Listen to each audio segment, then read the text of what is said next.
بچے پالنا کوئی بڑے کام نہیں، سب کے بچے پل جاتے ہیں، چاہے وہ جاہل سے جاہل عورت ہو، مرد ہو،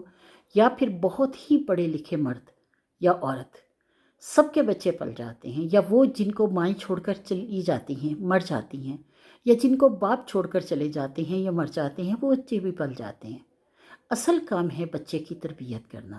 جب اللہ نے آپ کو اولاد جیسی نعمت سے نواز دیا تو خدارا اپنی ذات کے بے لگام خواہشوں کو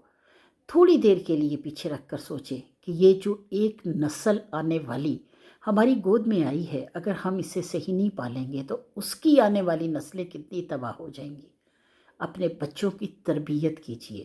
انہیں بتائیے، اپنے دین کے بارے میں سکھائیے، اور ان کو ہر وہ چیز دیں جو ایک مسلمان ماں اور ایک مسلمان باپ دے سکتا ہے۔ خدا را ایک دفعہ اس پیغام پہ نظر ثانی ضرور کیجیے گا۔